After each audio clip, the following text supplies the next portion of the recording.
Hi. Hi, Archie. It looks like you are at a new. Yes. That's great. How is your Yes. vacation going? I'm near the beach. Wonderful. That is very exciting. I'm in a hotel that's very near the beach. That is wonderful. I'm very happy for you. We wish we were there. It is very noisy here, man. May I just turn off the sound? Sure. Okay, well, I am going to go ahead and share my screen with you. We are near the end of this story. I wonder if we will finish today. Here we are. We are on chapter 14. This is called Return. We talked about this yesterday and how Jack and Annie on the white stag are probably returning to Camelot with in their goblet the water of memory and imagination. So let's go ahead and start and see what happens. The three knights gazed in wonder at the stag, at the white stag. Here where it says gazed in wonder, that gazed means to look at, and in wonder means, wow, it means we can't believe it.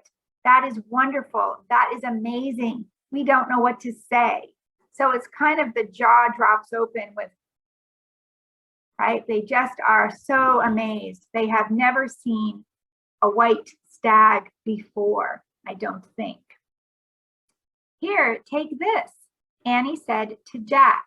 She handed him the silver cup. I think this is really important because the silver cup has in it their entire quest. The whole purpose of the quest was to go to the other world and get the water of memory and imagination from the cauldron. And that is all they need to bring back. That will solve the problem. That means whoever is holding that goblet really cannot spill it. They really need to make sure that that water doesn't splosh out or that the goblet doesn't tip over, because then if they lose the water, their whole quest, is it failed? And do you know how hard it is just to walk across the room? This is not a goblet, but if I'm just walking across the room and I don't want, if it's full, I have to be very careful that it doesn't spill out. Could you imagine holding this while riding on a horse or a white stag who's moving very fast and not having anything in here spill out? That seems to me almost impossible. I want to show you a goblet that I have here at my house. So let me stop share so you can see me. Now, I don't know if this is really a goblet, but it kind of has that shape. Remember where I don't know that a goblet has a handle on it like this, but the cup part is up here. And then down here, there's sort of the stand for the cup. So the cup is up high and then there's a stand for the cup. So I found this goblet, somebody made it, you can see looking at the feet. And then, so this one, he has bare feet. And then the matching pair is this one. And look, you can see his feet. He has sneakers on or boots on, like this. I think the artist who made him was really clever. I should take myself out of the picture. So there, that's kind of like a goblet, right? Except maybe not with the handle. And so I've had these two matching pair, the one with bare feet and the one with boots. I've had them for a long time, maybe 20 years or more.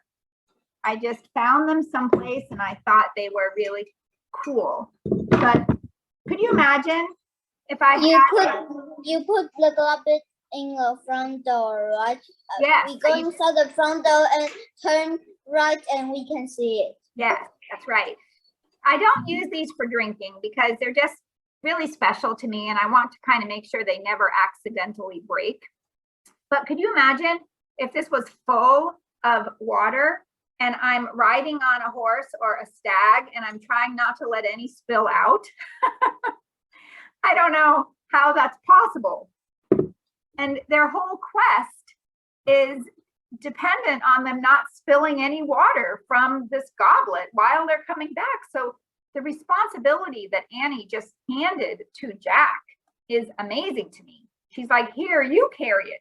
Don't spill any. Oh. Well, let's see what happens.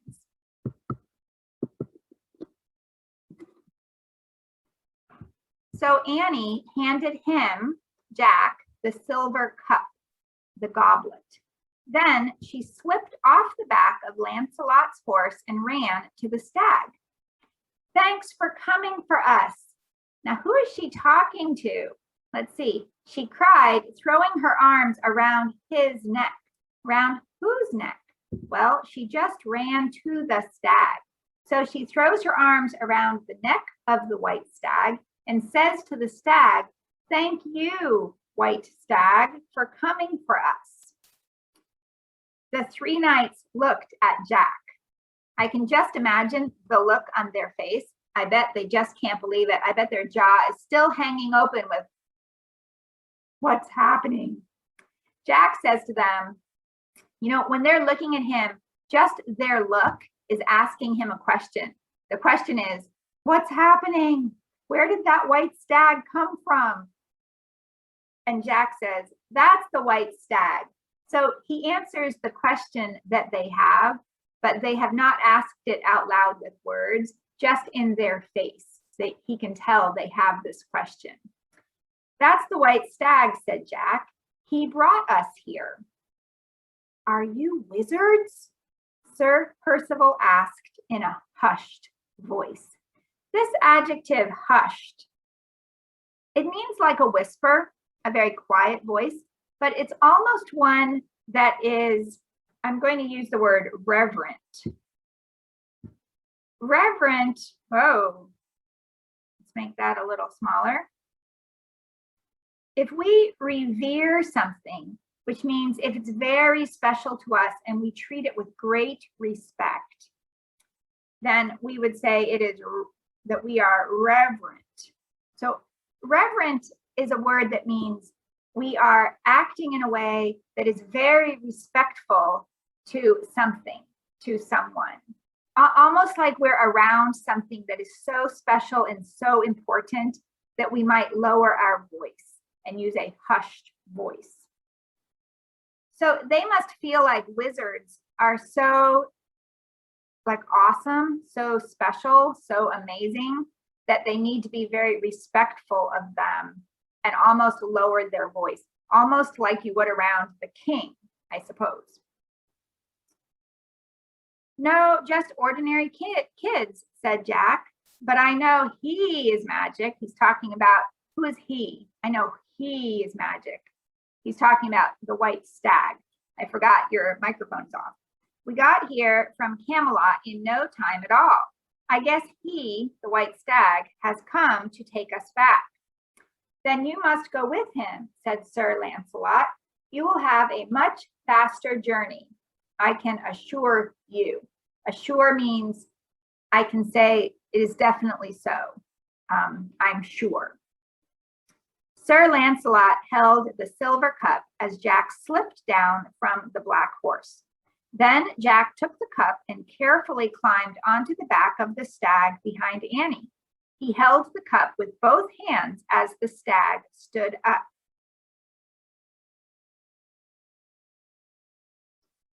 Tell King Arthur we will return to Camelot before the first night of the new year, said Sir Lancelot.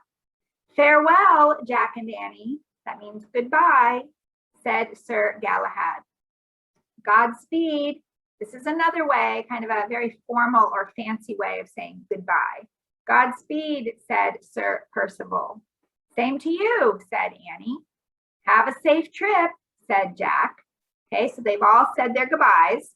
The knights solemnly bowed. Solemnly means very seriously. Also reverently, they bowed. So they are really showing Jack and Annie that they respect them and they consider these two kids to be worthy of great respect. The white stag blew out a puff of frosty air. We saw a picture earlier in the book of what it would look like if a girl was breathing out on a really cold day. And you can see on a really cold day that her warm breath came out and you'd see that puff of air. Then he started down the mountainside. When the stag came to the base of the mountain, that would be the bottom of the mountain, he took off again like a white comet. Remember that chapter called Like a White Comet? Because he's just a blur. He's so fast. The red cloak billowed around Jack and Annie. So it's blowing in the wind as the stag goes so fast, the cloak is just blowing in the wind. And everything, I want you to picture this in your mind. If everything is covered with snow, everything is white, and you're just going to see this whoosh of red going across really fast. That would be the cloak. The stag dashed across the wintry fields. He ran past quiet stables and thatched huts. He ran past flocks of sheep and herds of goats asleep in meadows. Remember those pictures we looked at where we looked at the stables, the thatched huts? We looked at the meadows and the frozen streams and the stone walls and the hedgerows and the starry night and the frozen grass. They're going back through all of that again. He leaped over frozen streams and stone walls and hedgerows. The stag ran on through the starry night until he brought Jack and Annie back to the dark castle grounds of Camelot. He walked over the frozen grass of the outer courtyard. He came to a halt near the grove below the tree house. Remember, this was the orchard. He knelt in the grass, and Jack and Annie climbed off his back. Miraculously, the silver cup still brimmed with water from the cauldron. Not a drop had spilled out. This word miraculously is really what just happened. Let's look here at this word miraculously. Miraculously comes from the word miracle. A miracle is something that seems like it just can't really happen in real life, as though there is an element of magic to it, or something that's supernatural, something that cannot really happen in the natural world all by itself, but there's something at work that makes it happen, something that's magical or supernatural, but it cannot be explained by science, by nature. So miraculously means, even though it doesn't seem possible that nothing spilled out of the goblet, somehow, magic, we don't know, somehow, it was a miracle, nothing had spilled out of the goblet while they were speeding across the countryside on the back of the white stag. Not a drop had spilled out. When it says that it was still brimmed, the top of a cup is called the rim, is called a rim. So if you say it's still brimmed with, that means there's the water or the liquid goes all the way up to the top, to the rim of the cup. We had better leave the cloak here, said Jack, so I don't trip on it. So Jack's being very careful. Jack carefully set the cup on the ground. Annie helped him unbutton the red velvet cloak from around his neck. Then she draped it over the stag's back. To keep you warm and safe, she whispered to him, and thanks for everything. So they're letting the white stag have red cloak. Yeah, thanks, said Jack. Goodbye. The white stag stared at them with his mysterious amber eyes. When they say his eyes are full of mystery, that means he knows things or is thinking things that they just don't know what, right? Mystery means we have lots of questions that don't have answers. So they don't really know. If they give the white stag the cloak, the white stag will be invisible. Really good point. Maybe that's why no one else has ever seen the white stag. He nodded once, then he turned and headed into the darkness. Jack picked up the cup.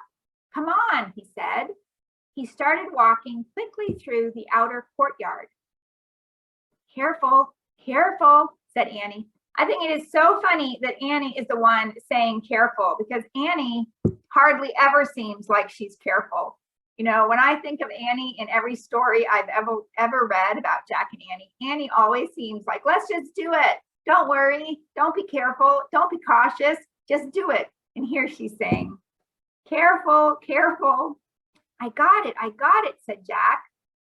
Of the two, Jack is the one who's always more careful. So maybe it's a good thing that he's the one carrying the goblet. They crossed the drawbridge to the inner courtyard of the castle. Then they pushed open the giant arched doors. The great hall was just as they had left it, dimly lit. We're doing everything backwards. We know all of this because we're right back to where we started, and we know that the light was dim, which means pretty dark, and it was freezing cold. King Arthur, Queen Guinevere, the Knights of the Round Table, and Morgan Le Fay were all still frozen and silent. What do we do now? Said Jack. Let's try putting a drop of water on each of them. Morgan first, said Annie. She's really good at thinking, actually. We usually think of Jack as the one who's so good at thinking, but she's coming up with some pretty great ideas. Remember, it had been her idea that they drink a little bit of the water of memory and imagination so that they could have a way to imagine how they can get out of that problem with the dragons, with the keepers of the cauldron. Okay, said Jack, come on.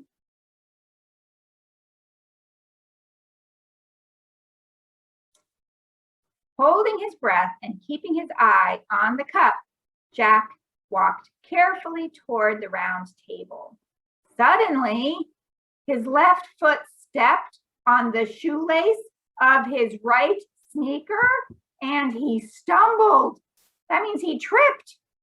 Jack, yelled Annie. Jack tried to regain his balance, but it was too late.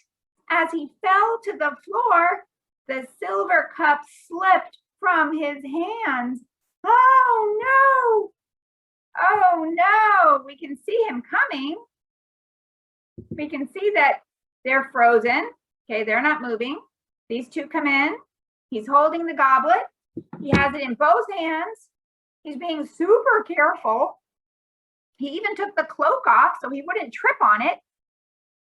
This whole entire book has been about them getting the water safely from the other world. They made it. They got past dragons and guards and magical circles, and he tripped. He stumbled. He stepped on a shoelace. Oh my goodness. I can't believe it. Well, your microphone's off. I think you should give me a thumbs up if we should keep reading, or a thumbs down if we should wait until tomorrow. I so agree. Oh, look at this page. I brought in lots of pictures here. This page is called Christmas Magic. Jack and Annie watched in horror. This expression right here, watched in horror. That means they just cannot believe it. They just cannot believe it. They're just horrified. That comes from the word horrified. It means like, ah. As the water from the cup splashed over the stone floor, it trickled into the cracks between the stones and disappeared. It disappeared. Oh my goodness. Jack scrambled to the cup.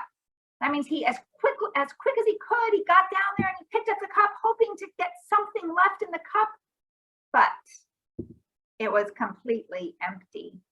Oh no, Jack moaned. He sat back and put his head in his hands. Camelot will never wake up now, he thought. The legend will end forever. He's probably thinking, oh, this is all my fault. Jack, said Annie, look. Jack raised his head. He pushed his glasses into place. A golden cloud was rising from the cracks between all the stones of the floor. The clouds spread quickly throughout the great hall, filling the room with wonderful smells, the scent of cedar smoke and evergreen, of roses and almonds. The cloud rose up and up, then wafted out through the upper windows of the hall. Suddenly, a white dove, do you remember that white dove from the very beginning of the story? Flew through one of the windows. It soared across the dark room like a bright light, then swooped back out into the night.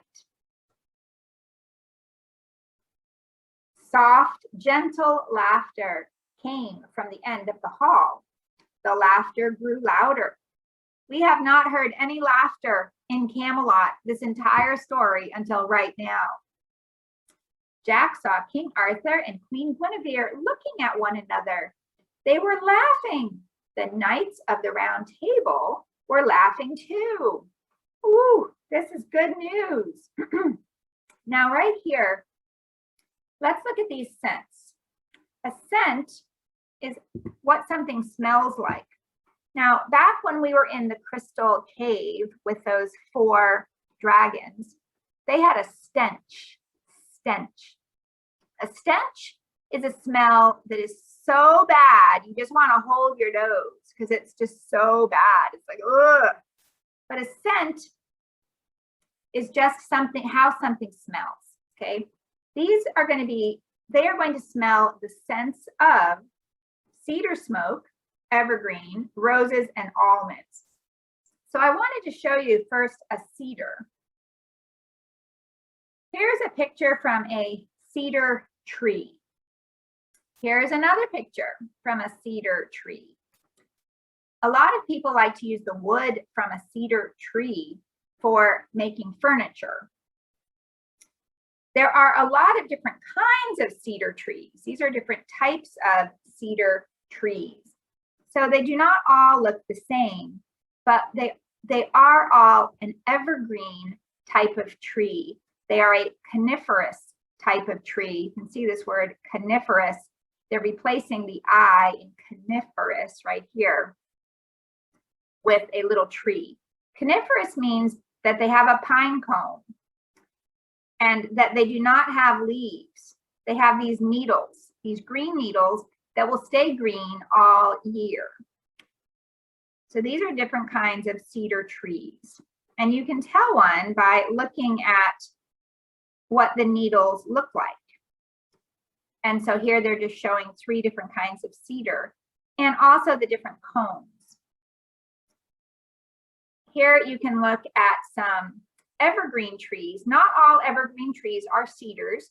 There's many different kinds. This one right here is a cedar, but there's a balsam fir, an Austrian pine, a Scots pine, many different kinds of pine trees, a Douglas fir. You can see the balsam fir and the Douglas fir. So many different kinds of fir trees, a blue spruce.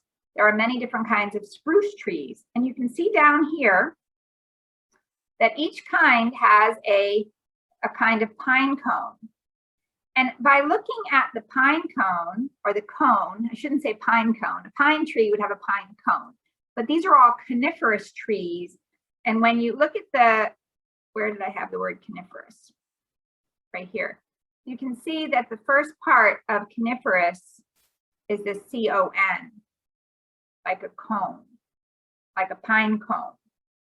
And so a coniferous tree is an evergreen tree because it stays green all year. So it evergreen stays green forever.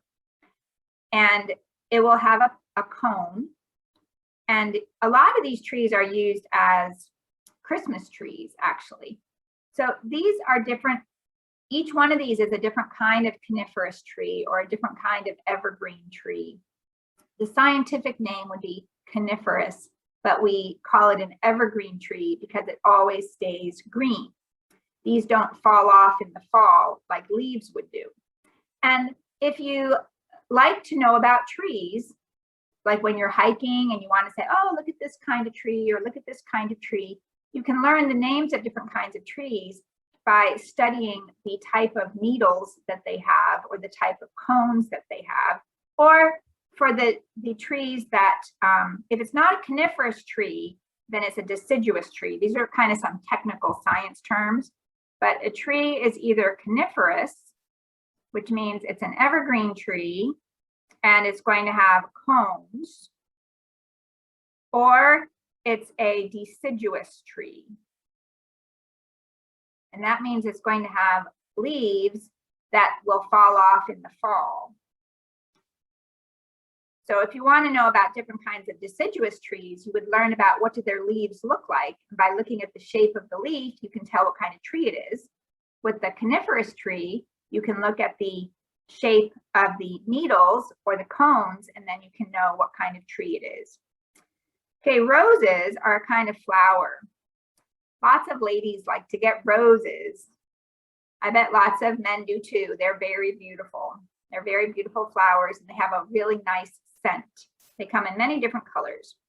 And then these are almonds. Almonds are a kind of nut. So those are the scents that they're smelling in Camelot right now. The smell of evergreen, of cedar, of a rose, of almonds. Now, you have seen my Christmas tree, and I'm going to put a star here, and then I'm going to stop sharing, and then I'm going to tell you about that. So let me put our star.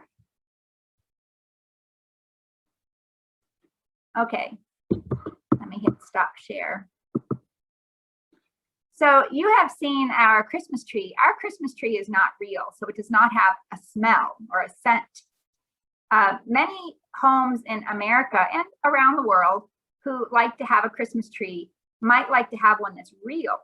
When I was growing up, we always had a real Christmas tree. In fact, I never had a fake one until I came to Taiwan. But in America, every year my dad would go and find a real Christmas tree for us to use. So it would be a maybe a Douglas fir, and we would set it up inside of our house, and the smell or the scent of the tree was so powerful. It would kind of fill the house. And so I grew up every year in December of recognizing that scent of the evergreen tree and associating that scent with Christmas time and the decorations that we would set up in our house. So Camelot has that scent of the evergreen tree, of the cedar being one type of evergreen tree, as well as the roses and the almonds. And I bet that it really kind of had this scent that for a lot of people that are used to the Christmas decorations, they might smell those scents and be reminded of Christmas time. It's a very festive time of celebration and joy and a good feeling, a feeling of just feeling hope and joy and peace and kindness and love for our family and friends. All right, Archie, do you want to turn your microphone back on so we can say so long? Chip. Bye, Archie. See you tomorrow. See you tomorrow.